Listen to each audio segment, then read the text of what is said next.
New polling shows how successful disintegrationists have become in American thinking. A prosecutor brings charges against a Missouri couple defending themselves from rioters. And is coronavirus starting to flatten? I'm Ben Shapiro. This is The Ben Shapiro Show.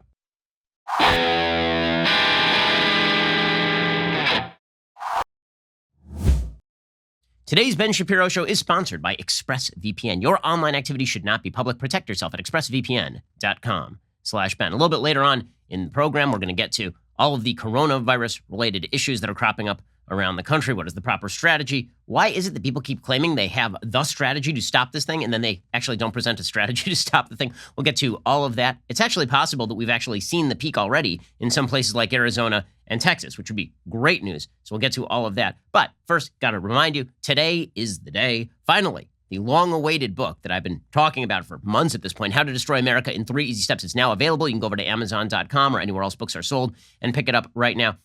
I could not think of a time when it would be more relevant. It is extraordinarily relevant. The reason it is so relevant should be obvious from a brand new poll. It is out today from the Wall Street Journal. It is a devastating poll for the country. A devastating poll for the country, because what it really says is that Americans don't believe that we share much anymore. The only thing that we share, apparently, is a desire to virtue signal the pollsters. But when it comes to what we actually share as a country, the answer is not much. So the premise of my book, as I've talked about before, is that there are essentially two visions of American society. One vision of American society is the unionist vision. This is a vision that suggests that in order for a nation to survive, you have to have a common philosophy, culture, and history. The common American philosophy is expressed beautifully in the Declaration of Independence, that we are endowed by nature and nature's God with certain inalienable rights, that government is instituted to protect those rights, and that violation of those rights makes the government lose its reason for being. And that we are all endowed with reason, we are all equal before the law. These are the ideas of the Declaration of Independence, and we cherish them and we hold them dear. That our natural rights are what we call negative rights, rights against other people. They're not positive rights, meaning entitlements from other people, entitlements from government. Right? These were the principles of the Declaration of Independence. And those principles are good. Those principles have brought about the flowering of American freedom. They've brought about the insane levels of prosperity that not only Americans enjoy, but the rest of the world enjoys as well. Those principles have brought about the end of Nazism and communism. Those principles were instrumental, were the key principles in overthrowing the dominance of racism and white supremacy in American life. Right? That is the common American philosophy. Then there's the common American culture. American culture was built on a series of beliefs about the way the world works and a series of attitudes toward the world. And those attitudes include things like a feeling of entrepreneurship and adventure. And the spirit of Americanism was the spirit of adventure. When you read de Tocqueville, he's constantly talking about where America can be found. And what he says is America can essentially be found on the frontier. That when you look at the nature of Americans, they are constantly striving, they are constantly building, they are constantly moving, and they are constantly seeking. The spirit of adventure and entrepreneurship is what characterizes Americans, as opposed to de Tocqueville's picture of Europeans, which was much more sedentary. Americans were constantly on the move, constantly on the go, embracing the journey, embracing the adventure, not asking for anything, but being granted the freedom to do with their lives what they would do. Right? It was a spirit of adventure. Also, there was a culture of tolerance for other people's rights and understanding that rights mean that other people may not use their rights in ways that you like. So the right to free speech isn't just your right to speak as you see fit. It relies on a cultural underpinning that you understand that other people may not agree with you and they have a right to free speech too. Freedom of association means not only that you have a right to associate freely, but that others may choose not to associate with you based on their right to associate freely. You have to have tolerance for other people's rights. That is a culture of rights. Also, the culture of the United States was built on the value of social institutions, that rights were going to be balanced by duties, that every right came with a consonant duty, that a free country relied, as John Adams suggested, on a moral and religious people, and that you required social institutions to undergird that. You required things like churches, you required things like schools, you required social and communal institutions that were designed to inculcate virtues so that when people did exercise their rights, they were not harming one another.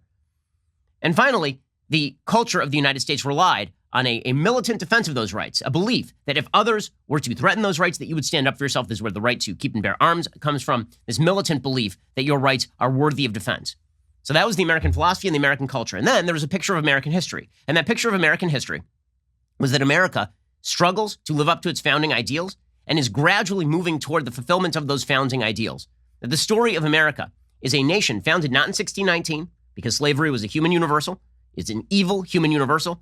And to mention that does not alleviate in any way America's responsibility for the sin of American slavery. It is to put that sin into the context of all human sin, okay, which is where all sin belongs, right? All sin belongs in the context of all human sin, because to myopically focus on the sin of America at the expense of all of human history and all over the world is to miss the point, which is that human beings are innately sinful and do terrible things to one another, and that the goal of freedom and virtue is to move human beings beyond that. And that's the story of America, is the fight against human nature by instituting checks and balances, by fighting for liberty. The cashing of the story of America on a racial level is the cashing of the promissory note that was written in 1776, not the story of the continuation of 1619. Any attempt to link American life in 2020 to 1619 is going to be very difficult on a practical level. It is much easier to link American life in 2020 to 1776 because, frankly, America was not founded in 1619. It was founded in 1776. And the story of America is the gradual fulfillment of those promises. That's the unionist vision. The things that unify us are our philosophy, they're our culture, and they're our history, right? Those are things that have to unify any nation that hopes to be cohesive in any sense or fashion. And then there's the disintegrationist vision. The disintegrationist vision wants to tear down the entire system. And so they castigate the system as racist, sexist, bigoted, homophobic. They don't castigate particular Americans as that because those Americans, that's perfectly obvious. There are Americans who are racists and sexists and bigots and homophobes. They do exist. But the system itself, the system that was created by the Declaration of Independence and then preserved by the Constitution of the United States with its amendments over time, that system is not racist. That system is not sexist. That system is not homophobic. That system is not brutal and vicious. That system is a system of freedom. But disintegrationists suggest that that system is indeed an attempt to reestablish and re-inculcate hierarchies of power. So disintegrationists say about American philosophy that it's just dead wrong. There are no rights that pre-exist government. Government is the source of your rights. Government is the source of your privileges, and government is the source of your entitlements. Rights themselves are not rights you have against other people. Rights instead are things that you get from the government. So you have a right to Social Security, you have a right to housing, you have a right to health care. Now, the founders would have thought this was bizarre because obviously all of those quote-unquote rights require something from other people. As opposed to the right to life, liberty, and the pursuit of happiness, or the right to life, liberty, and property, that doesn't require anything of anybody. If I have a right to life, that just means you're not allowed to kill me. If I have a right to housing, that means you now have an obligation to build me a house. That is a very different thing. Right? Philosophers have termed this difference negative rights versus positive rights. So disintegrationists say there are positive rights, which means essentially I can use the government to point a gun at you and steal your stuff. Right? That's the nature of positive rights. The disintegrationists believe that all men are not equal before the law. There's no such thing as equal rights before the law because equal rights are a lie. Because if we were to just apply the law evenly between individuals, well, that might end with group injustice, right? Because what if one group commits more crimes than another group? Well, then that means the group is being treated unjustly. This is why you see the disintegrationist left very often citing criminal justice disparity statistics in order to suggest that America's system is innately broken without reference to the nature of the crimes that are being committed by individuals. And so people on the right will say, you have to name the people who are innocent who are in jail, who shouldn't be in jail, and I'm fine with it. People on the left will say it doesn't matter if they're innocent. They could be guilty and in jail. The system created the disparity. Therefore, the system is guilty of the disparity. So the only rectification for that is that the law does not treat people equally. The law treats people differently based on race or victim status of the group to which they belong in the United States. Right? The disintegrationists have said that the American philosophy of limited government is wrong. The only path toward utopia is a non-limited government, no checks and balances, no federalism, top-down cram downs that will change human nature.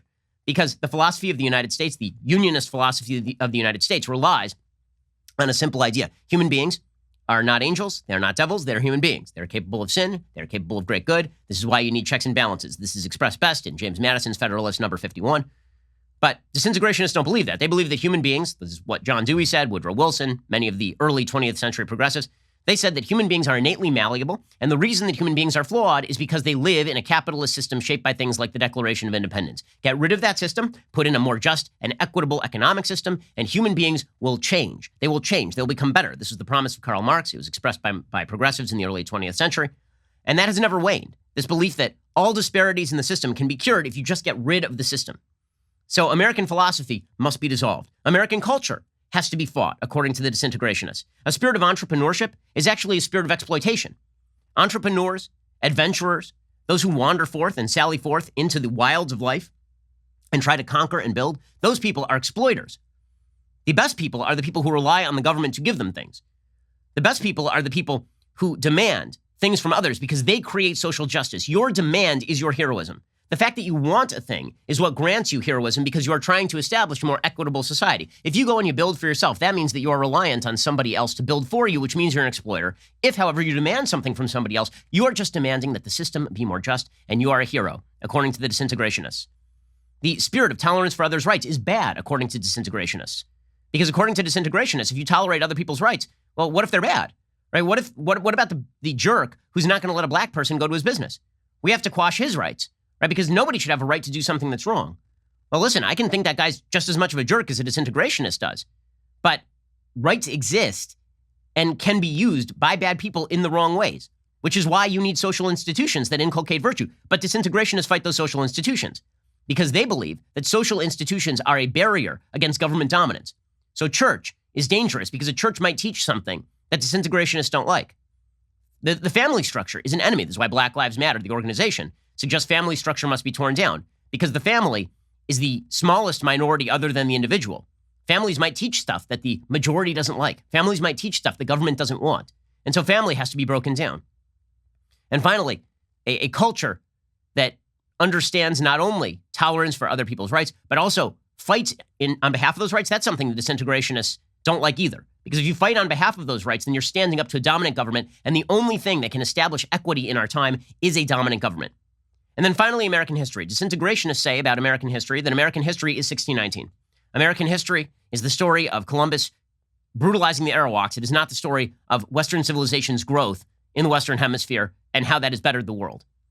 And the story of Western society is a story of exploitation. It's the Howard Zinn story about how everything was a Rousseauian, beautiful, natural, savage wilderness out in the Western Hemisphere until the evil West got here with their exploitative ways. Human sin did not exist until the West arrived on these shores.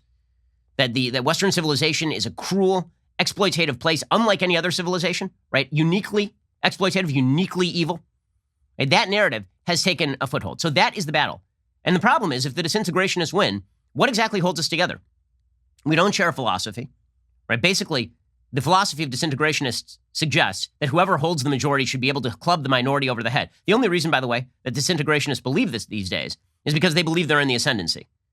The thing about disintegrationists when it comes to governmental structures is they have no consistent take on governmental structures. Whatever is convenient is what they will push. So sometimes that means that they are in favor of states standing up to the federal government. So they're in favor of sanctuary cities because they don't want the federal government cramming down its view of immigration on the states. And sometimes it means they want the federal government to completely run roughshod over states like with same-sex marriage. Disintegrationists have no consistent philosophy of government. The philosophy of unionism says that government is supposed to be both federalist, meaning that power devolves to the lowest level. And also, there's supposed to be checks and balances at every level to prevent too much accretion of power and to prevent people's rights from being overridden. There's no consistent philosophy of government from the disintegrationists. The philosophy of government is just whatever gets the job done, whatever moves us closer to utopia. And that means ultimate government power. The goal is ultimate government power. So this all has very significant ramifications for the United States and the future of the United States, because disintegrationists are basically claiming that their vision of America, in which we share very little, we don't share a history. History is just a series of clubbings over the head. We don't share a culture because we don't believe that you should have rights if you think the wrong things. This is where cancel culture comes in. That if you think the wrong things, we should go after your livelihood. We should go after your family. We should expose the places where you live. We should dox you. We should make sure that if we can, we'll use the power of government against you. Disintegrationists believe that checks and balances should go away and that you don't have any individual rights, that all rights spring from the government and you can be treated differentially based on whether you are part of a historically marginalized group or a chosen historically marginalized group or not. Right? That's the disintegrationist philosophy. And it'll end with tyranny, because that is the only way this can end. When you get rid of all the checks and balances, what you end up is with tyranny of the mob, which is essentially what many people have called for: getting rid of the United States Senate, getting rid of the Electoral College, packing the courts, getting rid of the federalist system, tyranny of the majority, tyranny of the mob, which is something that the founding fathers worried deeply about, or alternatively, just tyranny of a bureaucracy, a tyranny of a cultural bureaucracy, of cultural elites who know better than you, which means we can't live together. Because here's the thing: if you want California and Texas to live together, they gotta leave each other alone. That is the only way this works. If you want me to share a country with Bernie, then we gotta understand that there are certain parts of our lives that are inviolable. We have certain rights that are inalienable. If you don't believe that, we can't live in the same country. Because then it's just a question of who's got the government gun, which is exactly what disintegrationists want. So how does this matter? So in a second, I'm going to get to a poll showing that disintegrationists are winning. that their view of America as racist, as bigoted, as cruel, their view of America's systems as innately bigoted, it's taken an extraordinary foothold in American public life. And if this continues, there will not be an America left to stand up for. It just will not exist. It'll be a different thing. We're going to get to that in just 1 second. First, let's talk about the fact that all of this may make you want to rip your own hair out. And then you would be bald, which would be bad. You don't want to be bald. Instead, you want to retain the hair that you have. If you got male pattern baldness that runs your family, I do, then you should be taking a look at Keeps. 2 out of 3 dudes will experience some form of male pattern baldness by the time they're 35. The best way to prevent hair loss is to do something about it while you still have the hair. It's harder to regrow it than to keep the stuff you got. You used to have to go to the doctor's office for your hair loss prescription. Now, thanks to Keeps, you can visit a doctor online and get hair loss medication delivered right to your home. They make it easy and deliver your medication every 3 months, so you can say goodbye to pharmacy checkout lines and awkward doctor visits. Prevention is key. Keeps treatments can take up to 4 to 6 months or more to see results, so it's important to act fast. The sooner you start using Keeps, the more hair you will save. Find out why Keeps has more 5-star reviews than any of its competitors, and nearly 100,000 men trust Keeps for their hair loss prevention medication. Keeps treatments start at just $10 a month. Plus, for a limited time, you can get your first month for free. I've been using Keeps myself to keep this lush head of hair upon this noggin.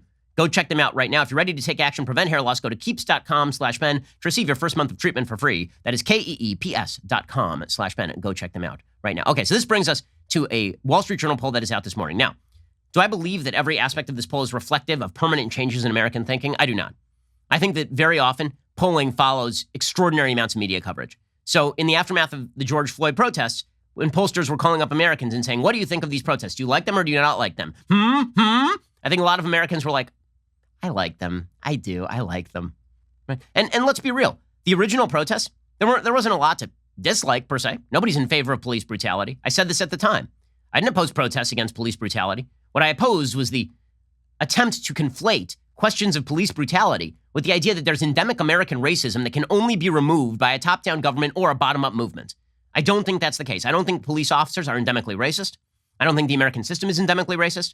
I don't think the vast majority of Americans are racist or tolerate racism. And most of all, I do not think that in order to be quote-unquote anti-racist, I have to stand for tearing down the system, which is the case being made by Robin DiAngelo and Ibram Kendi, which is an ugly, wrong, neo-Marxist, stupid case. It doesn't make sense.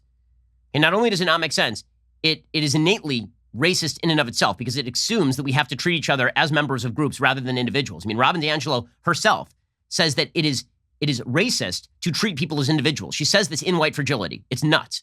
Okay, it's just absolutely crazy. Hey, but unfortunately, because of the way the media have treated this entire situation and because the media have attempted, frankly, to polarize the conversation around President Trump, and they've attempted to make Trump the font head of America. The goal here is to make Americans feel bad about America and then say, if you want to feel better about America, all you got to do is get rid of Trump, put Joe Biden in there, and you'll feel better about America. And I will say that Joe Biden is playing a smart hand here because what Joe Biden is doing is he's basically playing dead in the basement and he's avoiding the big mistakes. When he's asked about statues, for example, he'll say, yeah, we should probably move the Confederate statues, but we should leave up Columbus and Washington and Jefferson. His radical left flank is screaming at him, no, you got to get rid of all of those things. And frankly, I don't think that Joe Biden would be a bulwark against his radical left flank once in office. He himself has said he would be a transitional figure, but he's playing it smart. So the implicit promise of the media is we are going to militate against American unity from now until the election. If you elect Joe Biden, then we'll shut up for like 5 seconds. Then, of course, it'll restart again. Remember, the Ferguson riots happened under Barack Obama. But what this polling data shows is that Americans are more and more warm to a lot of the disintegrationist viewpoints, which is really dangerous because once you have a majority of Americans who don't believe in fundamental American notions of rights, don't believe in that philosophy, don't believe in that culture, don't believe in that history, what exactly is supposed to hold us together other than rage at the system? And what happens after the rage at the system is vented? Because it turns out that there are pretty wildly differing points of view on what should happen once you tear down the house. Once you tear down the house, then it's just a question of who's in charge. And revolutionaries very rarely have an idea as to what to do after the revolution is over. Right? The French revolutionaries were pretty sure what they wanted to tear down. Some of what they wanted to tear down was good. Some of what they wanted to tear down was bad. It took an awful lot of blood. They tore it down. And in its place, they established a tyrannical directorate, which was eventually replaced by an actual dictator, which was eventually replaced by a restoration of the monarchy. So that worked out poorly. The Russian Revolution was pretty much sure what it wanted to tear down, right? There were whites and reds, and they both wanted to tear down the Tsarist system. And then what replaced it? A significantly worse communist tyranny that lasted for nearly all of the 20th century and resulted in the slaughter of literally tens of millions of people, maybe up to 100 million people in the USSR alone. Depends on your calculation. And so revolutionaries very rarely know what they want to do after the revolution. This is what makes the American Revolution different, is that after the American Revolution, because it was based on English common law and notions of philosophy and Enlightenment ideas from John Locke and such, there was a creedal attempt to build something in the aftermath of breaking away from Great Britain. The revolution was really a separation. I mean, the Declaration talks about this. It was less a revolution than a separation impelled by a gap in thinking. I don't think that's what's going to happen in the United States if our unity dissolves in the face of disintegrationism. It's not like people know what's coming after. It's just perpetual revolution from here on in, because that's essentially what progressives have wanted forever, is this perpetual revolution, which is why you see the woke eating their own, right? You see the woke going after the more woke or the less woke. Okay, so what does this poll actually show? The numbers are pretty devastating. According to the Wall Street Journal, voters in growing numbers believe that Black and Hispanic Americans are discriminated against. A majority of 56% holds the view that American society is racist, a new Wall Street Journal NBC News poll finds. So that is an incredibly vague question. Is American society racist? What do you mean by that? Do you mean, are there racists in American society? Of course. You'd be a fool not to say there are racists in American society. Of course. What percentage of American society is racist? An extraordinary low percentage by every available metric, by actual data. Very, very low percentage. There have been studies that have been done on where America stands in the world in terms of racial treatment. What it finds is America is one of the least racist countries on earth. It's like America, Canada, and the UK. Like, those are the least racist countries on earth. Okay, by polling data, this is reported by the Washington Post back in 2013, America is not a racist society. It is not. And I know it's become cliche to say this, but racist societies do not elect a Black president twice in overwhelming fashion. That is not what racist societies do. You know how I know that? Because America was a deeply racist society. Can you imagine America electing a Black president in 1960? Of course you cannot. Of course you cannot. Not only electing a Black president, electing him with an extraordinary margin over a historic war hero the first time, and over a popular Republican Massachusetts governor the second time. And this is an extraordinary country. It's an extraordinary country. And it's an extraordinary society. And I don't know how many Americans can really look at their neighbors and say, my neighbors are racist. This society is racist. So if you believe, if a majority of Americans believe the society is racist, how much of that is really believing the society is racist? And how much of that is just wishing to dissociate from the society so you can claim moral superiority in the modeling of Shelby Steele? I think a lot is the latter. But it doesn't really matter, because that number is devastating. If a majority of Americans believe American society is racist, the question becomes, okay, what's the corrective? Because when people like me say, okay, show me the racist incident or the person who's doing a racist thing and I'll fight it with you, then people say, well, no, you can't ask me for specifics because the society is racist. The very vagary of the statement tears at the system, which of course is the goal. And as we'll see, when polled about whether the American system is endemically racist, large numbers of Americans think yes, which is disastrous. We'll get to that in just 1 second. First, let's talk about the window coverings at your home. So you've been upgrading your home. It's looking a little bit better. Let's be real about this. But I'll tell you, you're looking around, it still looks dingy. Why? Have you looked at your window coverings? You still got those blinds from The Wire circa 2002? You probably do, don't you? This is why you need excellent window coverings, and you can do this quickly and easily and get the best window coverings available for the best price at Blinds.com. Blinds.com makes it simple to shop top quality blinds, shades, and interior shutters from home with easy online ordering and free shipping. The experts at Blinds.com understand that window treatments are one of those household items you don't just think about. They can make a huge impact on the look and feel of your home. But you don't need to do a full renovation. By simply changing what is on your windows, you can change the way light comes into your home and create a totally different feel. Go to Blinds.com, just take a look at all the options like faux wood blinds, cellular, and roller shades, even outdoor shades. If you're nervous about trying them, there's really no reason to be. Blinds.com has helped millions of homeowners through the process. Plus, they guarantee the perfect fit. Whether you do it yourself or you have them measure and install everything for you. Upgrading your blinds, easy way to make your house better. We've been doing it ourselves. Go right now, see how much you can save at Blinds.com. Rules and restrictions may apply. Go check out Blinds.com right now. I promise you, you're going to be upgrading your home, and you're not going to be spending a ton on it. Blinds.com. Go check them out right now. Okay, so the poll finds that Americans of all races and age groups share significant concerns about discrimination nearly 2 months after George Floyd, a Black man, was killed in police custody in Minneapolis. This is the Wall Street Journal reporting. Nearly 3/4 of Americans, 71%, believe that race relations are either very or fairly bad, a 16-point increase since February. That's not a great shock, considering we've had actual race riots across the United States egged on by the white woke left. I mean, when you see entire major American cities shut down for a week while people riot in the streets, you might think, oh yeah, race relations are getting worse. By the way, one of the things that is important to note, race relations in every poll have been getting consistently worse since Barack Obama was elected. Why? Well, because there was an optimism when Obama was elected that we were going to move into the post-racial era that MLK had once dreamed of, when people would judge each other on the basis of their individuality rather than the color of their skin. Then we were told that we can't do that. That if you say that I judge you as an individual and not based on the color of your skin, that is in and of itself racist because you are failing to recognize the most important factor about someone, which is their race. Race relations have been getting steadily worse. It didn't start with Trump. The media have said that it's about Trump. Wrong. Go back and look at the polling. The question of positivity or negativity about race relations, it's been getting worse every year since Barack Obama was elected. The height of optimism was literally the week Obama was elected. And then it's been going down ever since. In other signs of substantial shifts in views on race, more voters see racial bias as a feature of American society and support protests aimed at addressing it. Nearly 60% in the survey said that black people face discrimination. Just over half said so of Hispanics, about double the shares from 2008. Now, the thing about poll questions is you have to kind of determine what exactly are people perceiving when the question is asked. Example. So if the question was, do black people face discrimination?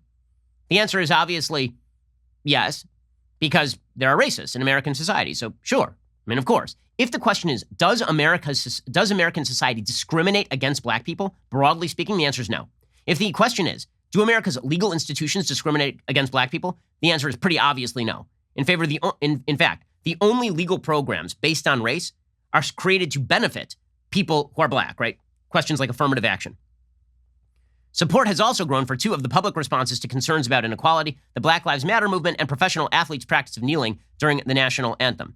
So in terms of views on racism, percentage who agree that American society is racist, according to this poll, 46% of men agree.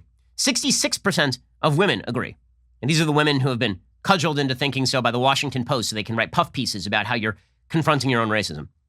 51% of white Americans say that American society is racist, which, by the way, is pretty incredible, right? Half of white Americans say American society is racist. So who are the racists? The people who don't say that American society is racist?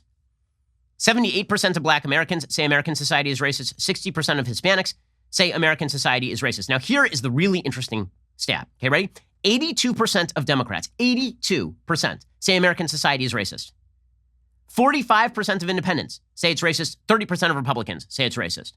So in other words, the disproportion here is not between Democrats and Republicans. It's between Democrats and everybody else. Democrats are up at 82% say American society is racist. Independents and Republicans below 50.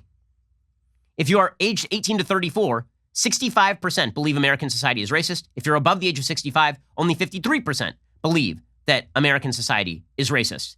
So in other words, we have inculcated in young people the least discriminated against people in the history of the world in America. Okay, if you're 18 years old in America, you don't remember Jim Crow? Your parents may not remember Jim Crow? If you're 18 years old, that means that you were born after the year 2000. The idea that you have experienced vast discrimination in America between the years 2000 and 2020 is generally absurd. That doesn't mean that you haven't experienced racism. Yeah, I'm a Jew. I've experienced anti-Semitism. In fact, I've experienced a fair bit of it in the last few years. You know what? That doesn't mean that American society is endemically anti-Semitic. It isn't. Noting that there are anti-Semites does not mean that American society is anti-Semitic, because it is not. Noting that black people experience racism in their lives is not the same as noting that American society is generally racist. Not the same thing. The conflation of those two things is incredibly dangerous, because what do you mean when you say American society is racist? You mean its structures and its institutions. Namely, you mean its philosophy and its culture and its history. Right? All the things that tie the nation together, if you call those racist, you're disintegrating them. In its deepest look at race in America in 2 decades, the Journal NBC News poll shows members of the two parties hold sharply different opinions about the extent of racial discrimination. An overwhelming majority of Democrats, 90%, say black people are discriminated against, whereas 26% of Americans agreed. Again, these questions are vaguely worded, and they allow a lot of wiggle room. If you say, do Americans' legal systems discriminate against black Americans? That'd be a much more specific question. 82% of Democrats believe American society is racist. Only 30% of Republicans do. 57% of voters said they support the protests sparked by Floyd's killing. 58% said they are more concerned with racial inequality as a result of the demonstrations, because everybody understands that you are sort of supposed to say this. If you weren't, I don't understand why you weren't concerned with racial problems before this. But apparently people got more concerned in just a few short weeks. On specific questions like kneeling, in August of 2018, 54% of Americans thought that kneeling during the national anthem to protest racial inequality was inappropriate. Only 43% of Americans thought it was appropriate. By the way, the numbers were even more on behalf of not appropriate before Trump was elected. Trump jumped into that culture war. A lot of people took the other side just because they don't like Trump. So it used to be like a 60-40 proposition, maybe a 65-35% proposition. People didn't like kneeling for the national anthem because they felt like, okay, police brutality does not represent the flag, and the flag doesn't represent police brutality. That's absurd. The flag represents the fact that people get to play athletics for millions of dollars regardless of race, right? That's more representative of the American flag than incidents of police brutality. Okay, so most Americans thought this was a bad idea. Now, 52% of Americans say it is appropriate for athletes and football players to kneel during the national anthem. 45% say it is not appropriate. Again, if you believe that the American flag represents police brutality, you're doing it wrong. You're doing it wrong. There are only two groups of people who actually believe the American flag, in its essence, represents police brutality or defends police brutality. White supremacists and the woke. Everybody else recognizes that police brutality is acting outside the scope of agency. And scope of agency is a legal concept. If I deploy you to go get me a pizza as my agent, and then you veer off the road and decide to strike a child with your car, you have acted outside the scope of agency. Okay, when a policeman acts brutally, that is outside the scope of agency. Nobody said to the policeman, go act brutally. So the kneeling question has shifted pretty dramatically. Furthermore, a majority of black voters in the survey, 65%, this is the key question, said that people of color experience racial discrimination because it is built into American society, including U.S. policies and institutions. Right? That's the devastating question. So 2 in 3 black Americans believe that racial discrimination is not endemic to human nature, and it's not just a matter of individual sin. It is built into the systems, which inherently means you got to tear down the entire system in order to fight racial discrimination. That's a disintegrationist worldview. And that is being promulgated by our media. It's being promulgated by folks who are attempting to foster racial conflict. It is a perspective on American society that is generally oriented at destroying anything that could possibly bind us.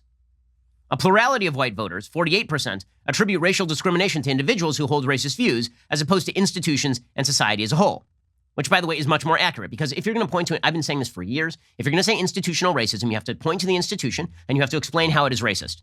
And it is not enough to say, well, you know, policing, when it first started, was about slave catching. Fast forward 200 years, and it's exactly the same. None of this fast forward crap. Okay, because fast forwarding means you skipped the entire plot. Okay, just like if you're watching a movie and you don't know the plot, if you start with the first 5 minutes and you fast forward to the end, you don't get the plot. If you go 1619, 2020, no difference. You just skipped 400 years somewhere in there. And there's been a few developments in that time.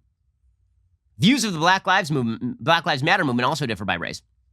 76% of black voters hold a positive view. Views are evenly divided among white voters. 42% hold a positive view, 39% a negative one. And again, one of the issues here is that when it comes to these issues, there is so much semantic overload.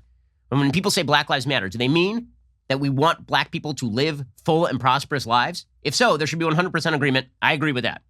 If what we mean is the Black Lives Matter organization is good, no. The Black Lives Matter organization is horrible neo-Marxist garbage. The Black Lives Matter organization, again, not the protesters, not the phrase, the actual organization, Black Lives Matter, which you can find on the web, I think it's blacklivesmatter.org or something. It's a neo-Marxist garbage organization. It is openly anti-Semitic. It is a terrible organization. So the problem with poll questions like this is it's unclear what exactly people are asked to side behind, so you get an unclear result. 3/4 of voters said they were encouraged the country is addressing longstanding issues of racism in society. So I think this is the hopeful stat here, right? That suggests that maybe the disintegrationists are not going to win, is that it really suggests this stat might be the most telling one of all. That 3/4 of voters say they are encouraged the country is addressing these issues, meaning just by us responding to this poll, we're hoping that we can tie the country back together again. We've shown we don't like racism, so can we please go back to normal? I think that's really what that poll stat is saying. At the same time, half said they were concerned that the protests over racial issues are creating social unrest and bringing too much change to the country, including erasing America's history and significant figures in it, which, of course, that should, again, be a 75% proposition, not a 50% proposition. Now, what these stats show is that we're living on knife's edge when it comes to the preservation of the factors that allow a society to continue forward in positive fashion. That's what my new book is about. It is being lived out every single day. I didn't know that my book was going to be quite as relevant as it has become even in the past few weeks. Speaking of which, my new book, How to Destroy America in 3 Easy Steps, it goes on sale today at 6 p.m. Eastern, 3 p.m. Pacific. We'll be doing a virtual live signing event later today. With your purchase of a signed copy, you can write in a question which may be read and answered as I sign your book live on air. You can pre-order your signed copy and write in your question at dailywire.com/Ben. We've been talking extensively about what the book is about. I think I don't need to pitch again the topic because it speaks for itself. So go check it out right now at dailywire.com/Ben. Also, while you're at it, why don't you just go get a Reader's Pass? There's a lot going on here at the website at dailywire.com. A Reader's Pass will cost you normally about $3 a month. Right now, you can get it for under $1. Also, get excited because there is a Daily Wire backstage this Friday. So much programming just for you. Plan your schedules accordingly so you can join us live for the premiere event in hard-hitting, round-table conservative commentary. So lots happening here at Daily Wire. Go subscribe right now. You're listening to the largest, fastest growing conservative podcast and radio show in the nation.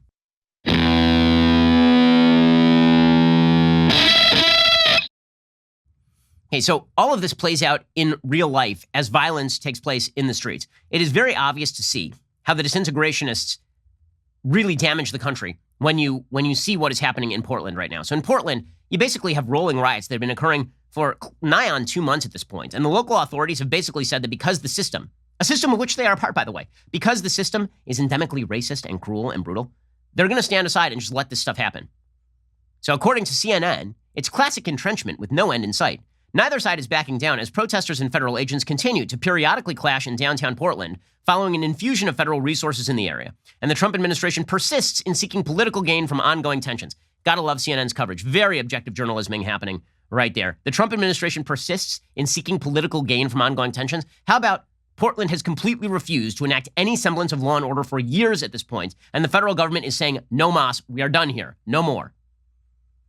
According to Aaron, a Portland resident who withheld his full name, we want to get them the F out of our city. According to acting DHS Secretary Chad Wolf, he said, I offered DHS support to help locally address the situation going on in Portland. Their only response was, please pack up and go home. That's not going to happen on my watch. What constitutes the situation Wolf describes is not one mutually accepted by those on different sides of the issue. The Trump administration says they are fighting anarchists. But protesters here on the ground in Portland tell CNN the president and his team are broad-brushing an entire movement, overwhelmingly peaceful despite some periods of violence for purely political reasons. I love that when you shut down rioting and looting, that's political. When you riot and loot, that's not political. Also, overwhelmingly peaceful. This phrase is being stretched beyond all boundaries of linguistic accuracy. Overwhelmingly peaceful does not include you attacking a federal courthouse. Overwhelmingly peaceful. And honestly, I can't wait for the phrase mostly peaceful to start being applied in America's criminal courtrooms. I'm really looking forward to it. They should have used it at the OJ trial. You know, that night, OJ was mostly peaceful. You know, really, like for most of the night, like there were 12 hours of the night between sunset and sunrise. That was like a 12-hour period. And for at least 10 hours and 45 minutes, OJ was peaceful. Overwhelmingly peaceful that evening. Like this kind of, what absolute mush-mouth garbage from the media.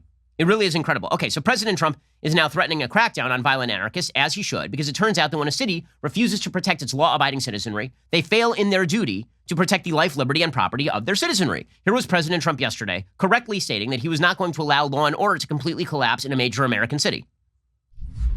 I'm going to do something that I can tell you, because we're not going to let New York and Chicago and Philadelphia, Detroit and Baltimore and all of these, Oakland is a mess. We're not going to let this happen in our country. All run by liberal Democrats. So more federal law enforcement to some of these cities? More federal law enforcement, that I can tell you. In Portland, they've done a fantastic job. They've been there 3 days, and they really have done a fantastic job in a very short period of time. No problem. They grab them, a lot of people in jail. They're leaders. These are anarchists. These are not protesters. Okay, and he is correct about this. The media naturally conflate the anarchists and the protesters. It's amazing. Right? Rioters in Portland overwhelmed police and torched the police union headquarters over the last couple of days. But apparently this is all just like normal protesting, according to the media. And you can tell which side the media are on, right? So long as they are opposing Trump, they don't care if they are forwarding the goals of so many members of Antifa. They don't care if they are helping the anarchists. In fact, they kind of like it because the system deserves to fall. The system deserves to go down. The media coverage of this stuff is absolutely astonishing. I mean, truly, truly crazy. My favorite piece on this was by Richard Reed at the LA Times. This is amazing. So in Portland, there was a naked crazy lady who showed up and started doing yoga poses in front of the cops. Richard Reed apparently took out the Vaseline and had himself an old time while writing this piece. She emerged as an apparition from clouds of tear gas as federal agents fired pepper balls at angry protesters in the early Saturday darkness. A woman wearing nothing but a black face mask and a stocking cap strode toward a dozen heavily armed agents attired in camouflage fatigues lined up across a downtown Portland street.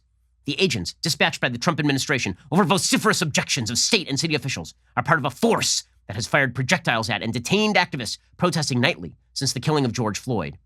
Numerous photos and videos posted on Twitter show the unidentified woman as she halted in the middle of the street at about 1:45 a.m.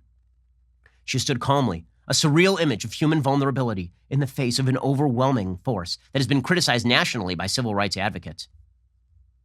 The agents, in gas masks and helmets, continued firing pepper balls in a staccato, pop, pop, pop, heard on video, aiming low at the asphalt where puffs of smoke mingled with clouds of gas. At one point, a fellow protester clothed carried a homemade shield, darted in front of the woman, angling to protect her, but the woman sidestepped him. He jumped out of the way, perhaps realizing he made them both a target. Before it was over, she struck ballet poses and reclined on the street. She also sat on the asphalt in a yoga-like position, facing officers before they left. The woman making her statement Saturday was altogether uninhibited, at one point standing on one leg, raising her arms in an arc-type motion. As she struck ballet poses, a patrol car arrived, and a dozen officers in blue uniforms replaced the line of agents, whom officials described as having been targeted by protesters throwing rocks, bottles, and pieces of metal. Oh, well, that's kind of why they're there, not the naked lady. She sat in the street facing them, legs spread in the headlights' glare. Calm down there, dude. Calm down, Richard Reed of the LA Times. Later, she rolled on her back in a graceful pose, then stood again. Images of her on social media harked back to a previous iconic but clothed images juxtaposing force and vulnerability. Nudity has served as a form of protest since at least the 11th century, when legend holds that Lady Godiva rode naked, veiled only by her long hair, on a horse through Coventry, England, to protest oppressive taxation. On Twitter, sympathetic commentators were quick to conclude that Naked Athena, as they dubbed the Portland protester, caused the officer to turn tail. Others on Twitter said the performance by a white woman distracted from protests of injustices faced by black people, which is hilarious, okay? I do love that the woke are even like, this naked lady needs to go because she's white. Get her out of here. She's protesting for us. No more naked lady. But the media's willingness to just basically bow at the altar of insanity just because they are in favor of the cast. They like the cast. The cast is good. According to many members of the media, it's ugly and it has an underlying agenda. Because guess what? Bad crap's happening in the country right now. The NYPD commissioner said yesterday that he was losing count of how many cops have been attacked in New York, which is correct. Cops all over the United States are being attacked. Violent crime rates are going up. And you know who's paying the most? It ain't the cops. It is black citizens of places like Chicago and New York, where violence has been skyrocketing. Here's the NYPD commissioner. I mean, we've had attack after attack on police officers. I'm losing count of the officers that I'm calling at home, injured, having surgery. This is just in the last week. So this all has prompted Representative James Clyburn of South Carolina to compare federal law enforcement to the Gestapo. Seriously a thing. Okay, so federal law enforcement comes in because these cities are refusing to enforce the law, and he is now calling federal law enforcement the Gestapo. This is the new thing, by the way. There's an entire column by the idiot Michelle Goldberg at the New York Times suggesting, quote, Trump's occupation of American cities has begun. You know, as opposed to the occupation by unlawful forces that have completely shut down major American cities for weeks on end, sending in the federal law enforcement to arrest people, that's an occupation. She says, can we call it fascism yet? My favorite part is that she literally does not understand the law. So she's like, people are being arrested without warrants. Okay, you know what that is called very often? That is just called an arrest. Felony arrests in public places do not require a warrant according to Supreme Court law. Okay, they do not, felony arrests in places not open to the public require a warrant. But if you're walking around the park and you're committing a felony, or there's suspicion you're committing a felony, you can be arrested. They don't need a warrant to arrest you on site. Yeah, but apparently this is very bad. Anyway, here's James Clyburn suggesting that American soldiers, right, federal law enforcement, members of the DHS are the Gestapo. I find this rather insulting to people who actually survived the Gestapo. Here's James Clyburn. For all of a sudden, these people to go in there, nothing from the governor, nothing from local law enforcement, just show up with their faces covered in unmarked cars. That is the beginning of the ending of this democracy. That kind of activity is the activity of a police state. And this president and this attorney general seem to be doing everything they possibly can to impose Gestapo activities in local communities. James Clyburn should know better than anybody alive what actual Gestapo tactics look like. This is a man old enough to have lived through Jim Crow and experience it. That was Gestapo stuff. When the police were actively an arm of segregation, that was Gestapo stuff. Not when the police are acting, when the federal law enforcement are acting to stop people from burning federal buildings. But the goal, of course, is to conflate all of this. It's to conflate all of this. If you stand up against the burning of federal buildings, if you stand up against the lawlessness running rampant through America's cities, you're just defending the system. And if people have to pay, innocent people have to pay because the system collapses, them's the breaks. Them's the breaks. Disintegrationism does not care about the costs. It doesn't care about the costs, which is why, of course, the media will go after, they'll be very, very upset about the vandalism committed by an anti-Black Lives Matter protester. There's a black woman who went to the giant painting mural Black Lives Matter in front of Fifth Avenue a couple days ago, and she started pouring black paint on there and shouting that Black lives do matter, which is why we need to refund the police. But that's vandalism, right? That's something that's worth prosecuting, obviously. Throwing paint on George Washington, we leave that alone if we're disintegrationist. This lady is obviously doing something deeply wrong by defacing the holy yellow painting outside of the Fifth Avenue Trump Tower, even though it has done nothing to save black lives. That mural has done nothing, zero things, as the lady correctly notes. Again, vandalism, not a great thing. Her generalized point is correct. The virtue signaling, the disintegrationism has costs. It does have costs, especially when you're talking about removing police. Meanwhile, a Democratic prosecutor is now charging a Missouri couple for defending their private property. A Democratic prosecutor who is up for re-election, her name is Kim Gardner, announced on Monday she's charging a St. Louis couple who defended their private property using firearms last month. Right? They were ripped up and down on social media. It was so terrible. What happened? They lived in a private gated community.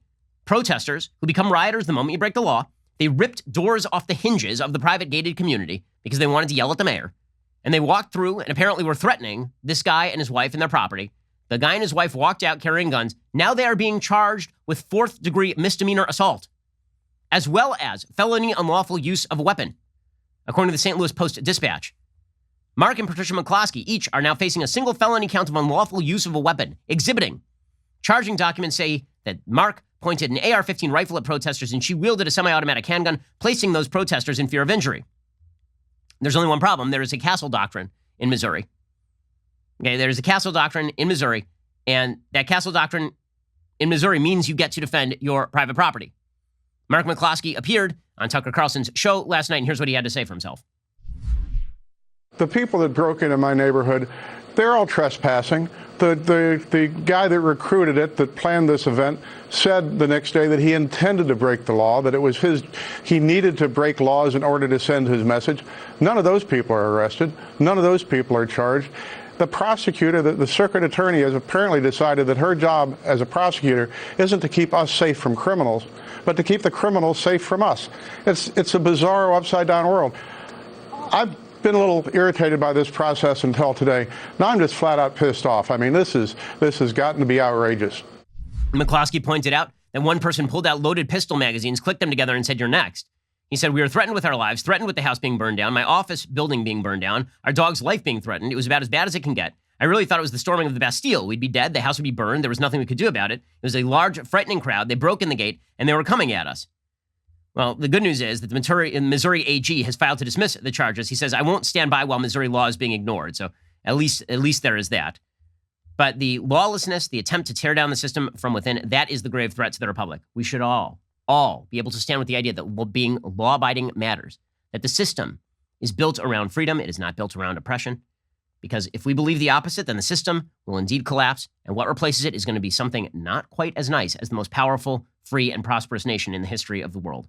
Okay, well, we'll be back here later today with a couple of additional hours of content. Otherwise, we'll see you here tomorrow. In the meantime, go pick up a copy of my book, How to Destroy America in 3 Easy Steps, and go over to dailywire.com/Ben, pick up a signed copy, and watch our live stream today. When I do a live book signing, maybe you will have your questions answered. Otherwise, we'll see you here tomorrow. I'm Ben Shapiro. This is The Ben Shapiro Show. The Ben Shapiro Show is produced by Colton Haas, executive producer Jeremy Boring, supervising producer Mathis Glover and Robert Sterling, assistant director Pavel Wydowski, technical producer Austin Stevens, playback and media operated by Nick Sheehan, associate producer Katie Swinnerton, edited by Adam Sayevitz. Audio is mixed by Mike Coromina. Hair and makeup is by Nika Geneva. The Ben Shapiro Show is a Daily Wire production. Copyright Daily Wire 2020. You know, the Matt Walsh Show, it's not just another show about politics. I think there are enough of those already out there. We talk about culture because culture drives politics and it drives everything else. So my main focuses are life, family, faith. Those are fundamental, and that's what this show is about. I hope you'll Give it a listen.